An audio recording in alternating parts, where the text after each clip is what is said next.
So I'll cherish the old rugged cross, till my trophies at last I lay down. I will cling to the old rugged cross and exchange it someday for a crown. In the old rugged cross, stained with blood so divine, a wondrous beauty I see. For 'twas on that old cross Jesus suffered and died to pardon and sanctify me. So I'll cherish the old rugged cross, till my trophies at last I lay down. I will cling to the old rugged cross and exchange it someday for a crown.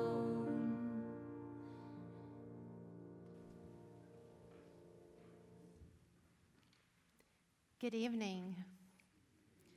Thank you for joining us on this sacred night. A little instruction first. At the conclusion of tonight's service, you are invited to take a daffodil from the ushers on your way out and join us in walking or driving as we follow the cross to the cemetery. When the cross is in its place, you may place your daffodil at the foot of the cross in reverence of the meaning and impact of tonight. I just want to give a special thank you to the men who are carrying the cross. You can tell it is not light. To Christy Hoff for reading for us tonight, and to our song leaders. So today is the saddest day in the Christian calendar as we remember the day that Jesus died and the day love was met with betrayal. The world turned dark at noon and hope seemed lost. And yet Good Friday is not something that just happened. It's something we live. We know what it's like to grieve what shouldn't have been lost, to carry pain that feels genuinely unbearable, to sit in the silence when there's no easy answers. Good Friday teaches us that love stays, that grief is not the end of the story.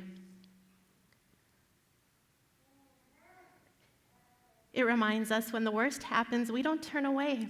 We bear witness, we show up, and when someone is suffering, we don't rush to fix it. We sit with them in the dark. We stay in the silence and the not knowing, because love did not run from suffering, and neither shall we.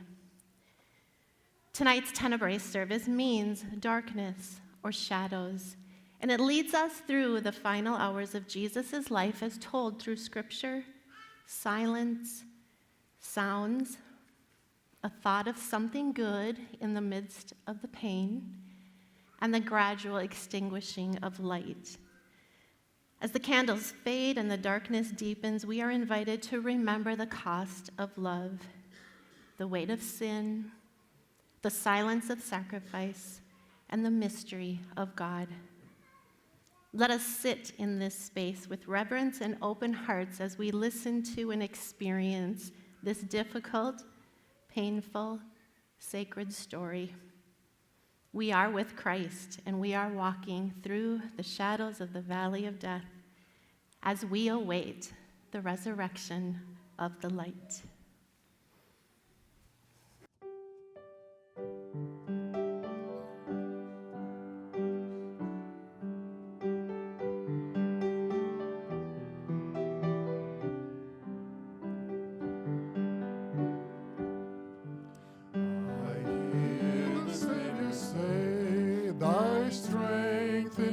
Small child of weakness, watch and pray. Find in me thine all in all. Jesus paid his all to him I owe. Sin had left a crimson stain, he washed it white as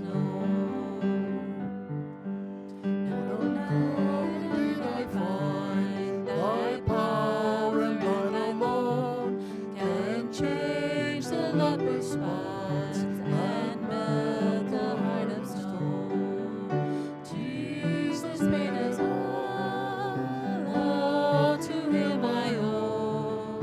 Sin had left a crimson stain, he washed it white as snow.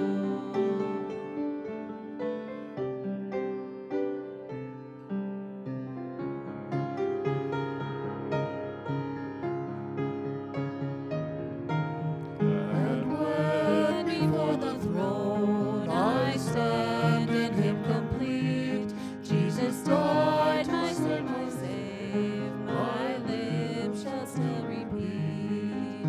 Jesus paid it all to him I owe. Sin had left a crimson stain, he washed it white as snow. Sin had left a crimson stain, he washed it white as snow.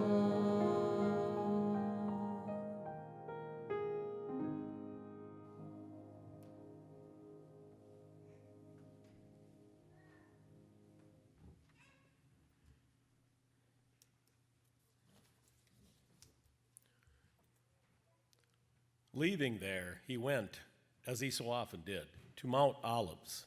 The disciples followed him. When they arrived at the place, he said, "Pray that you don't give in to temptation." He pulled away from them about a stone's throw, knelt down and prayed, "Father, remove this cup from me, but please, not what I want. What do you want?" At once an angel from heaven was at his side, strengthening him. He prayed on all the harder. Sweat wrung from him like drops of blood, poured off his face. He got up from prayer, went back to the disciples, and found them asleep, drugged by grief. He said, "What business do you have sleeping? Get up. Pray so that you won't give in to temptation." Tell me something good. Even in anguish, Jesus does not turn away from God. In the deepest struggle, he stays honest, open, and held.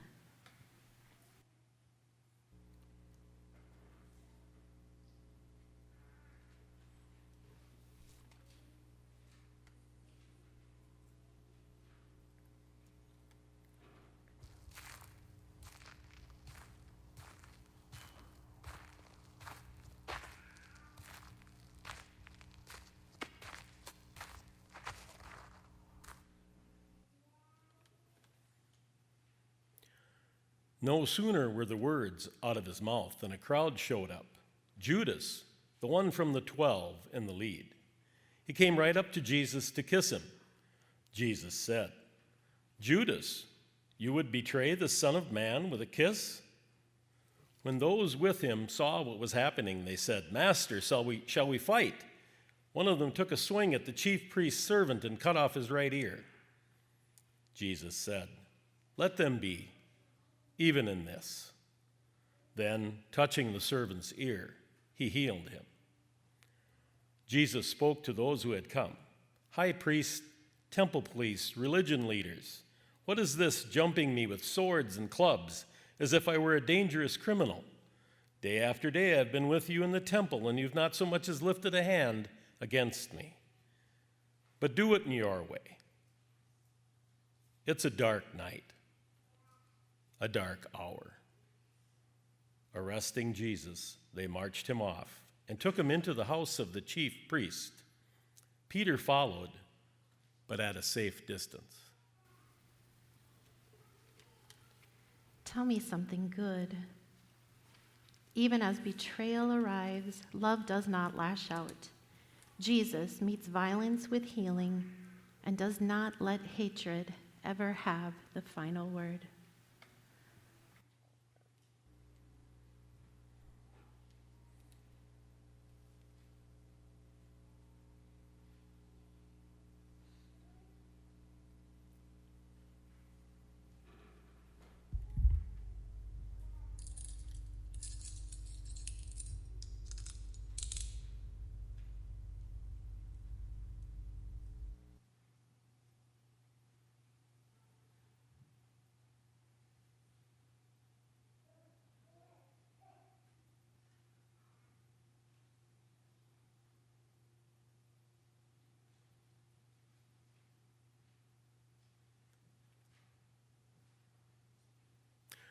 Arresting Jesus, they marched him off and took him into the house of the chief priest. Peter followed, but at a safe distance. In the middle of the courtyard, some people had started a fire and were sitting around it, trying to keep warm. One of the serving maids sitting at the fire noticed him, then took a second look and said, "This man was with him." He denied it. "Woman, I don't even know him." A short time later, someone else noticed him and said, "You're one of them." But Peter denied it. "Man, I am not." About an hour later, someone else spoke up, really adamant. "He's got to have been with him. He's got Galilean written all over him." Peter said, "Man, I don't know what you're talking about." At that very moment, the last word, hardly off his lips, a rooster crowed. Just then the master turned and looked at Peter. Peter remembered what the master had said to him. "Before the rooster crows, you will deny me 3 times." He went out and cried, and cried, and cried.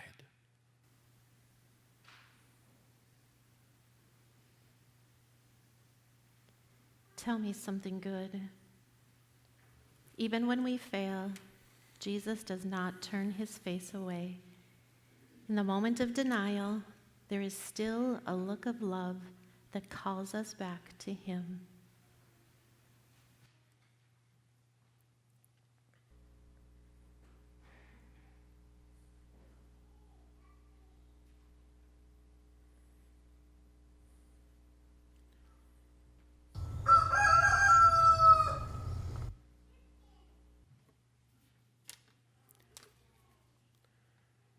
The men in charge of Jesus began poking fun at him, slapping him around.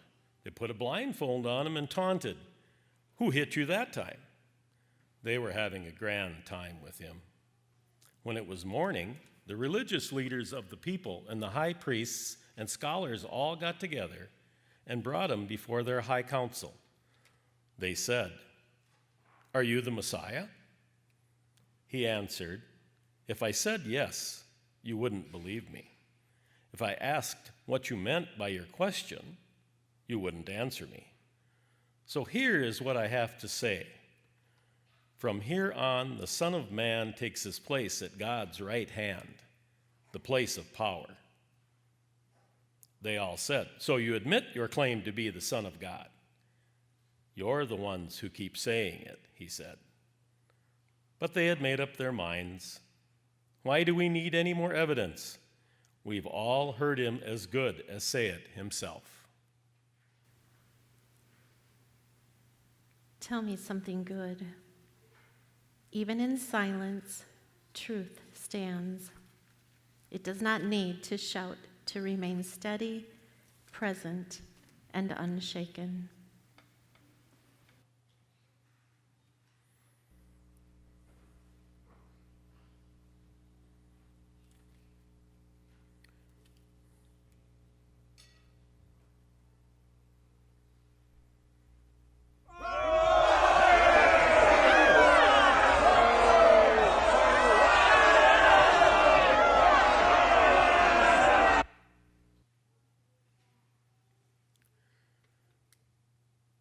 Then they all took Jesus to Pilate and began to bring up charges against him. They said, "We found this man undermining our law and order, forbidding taxes to be paid to Caesar, setting himself up as Messiah, king."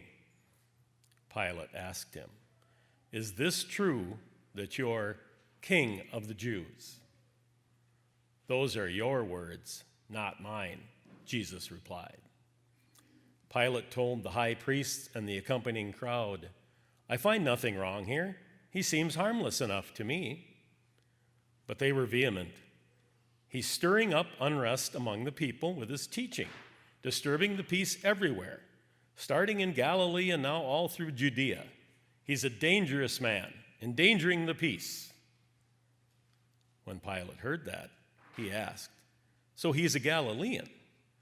Realizing that he properly came under Herod's jurisdiction, he passed the buck to Herod, who just happened to be in Jerusalem for a few days.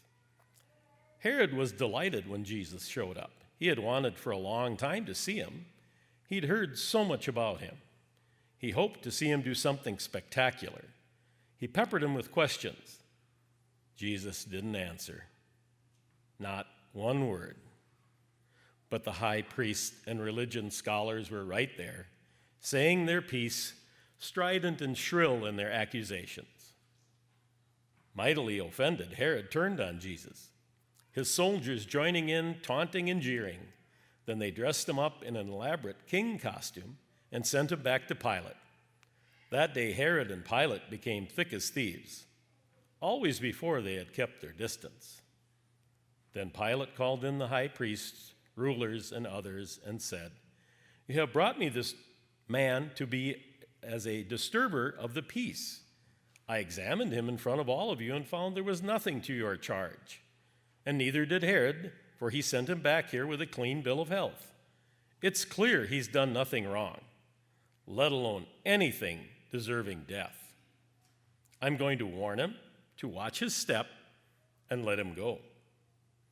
At that, the crowd went wild. "Kill him! Give us Barabbas!" Barabbas had been thrown in prison for starting a riot in the city and for murder.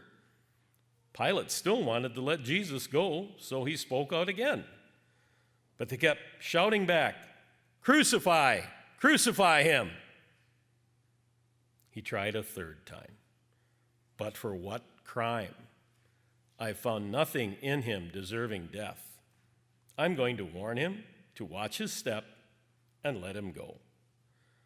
But they kept at it, a shouting mob demanding that he be crucified. And finally they shouted him down. Pilate caved in, gave them what they wanted.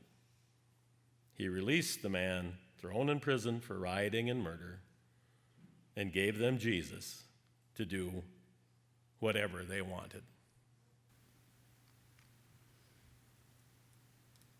Tell me something good. Even when the crowd chooses wrongly, love does not withdraw.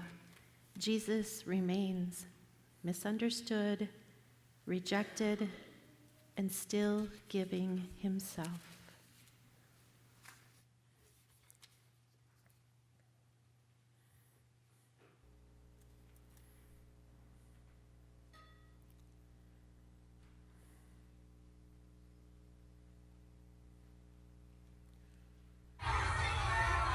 Crucify him! Crucify him!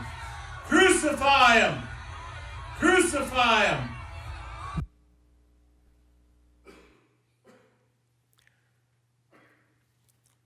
As they led him off, they made Simon, a man from Cyrene who happened to be coming in from the countryside, carry the cross behind Jesus.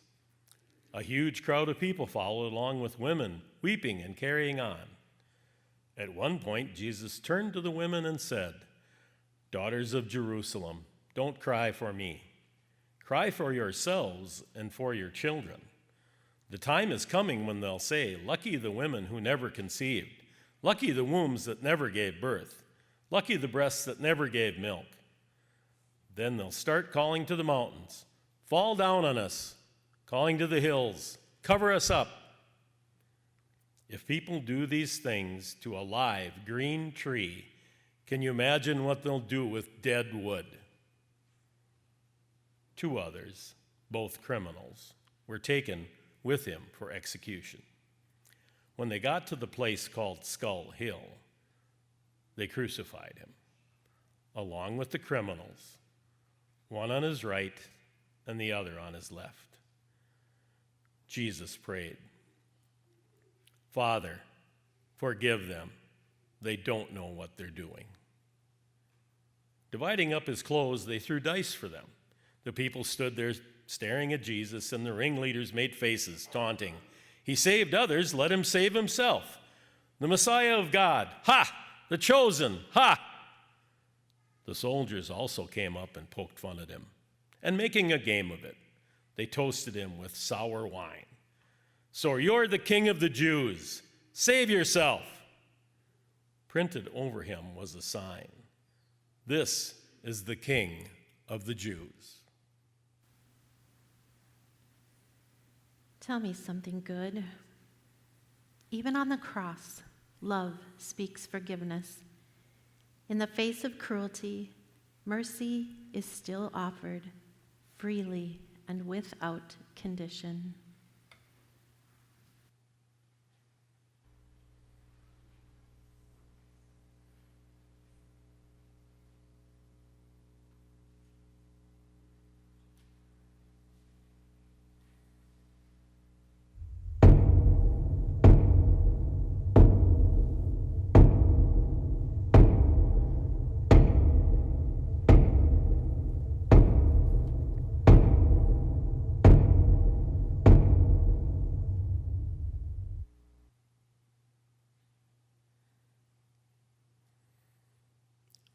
By now, it was noon.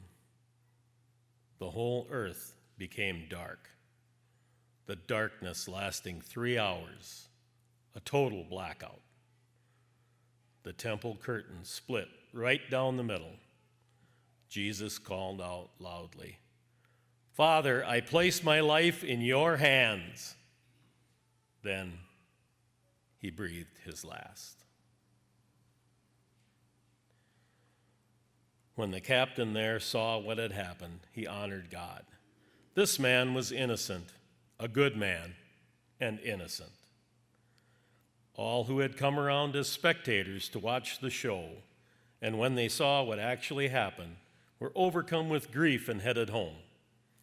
Those who knew Jesus well, along with the women who had followed him from Galilee, stood at a respectful distance and kept vigil.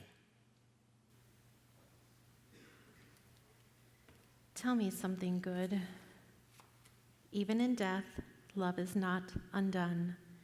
In the darkness, something holy is still unfolding, held in the hands of God.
me something good, because right now it does not feel good.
At the foot of the cross,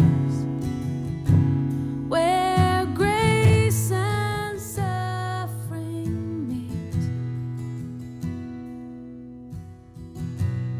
you have shown me your love through the judgment you received,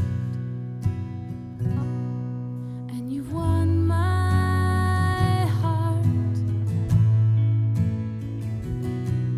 you've won my heart. Now I can trade these ashes in for beauty, and wear forgiveness like a crown, coming to kiss the feet of mercy. I lay every burden down at the foot of the cross. At the foot of the cross, where I am made complete. You have given me life through the death you bore for me, and you've won my heart. Yes, you've won my heart. Now I can trade these ashes in for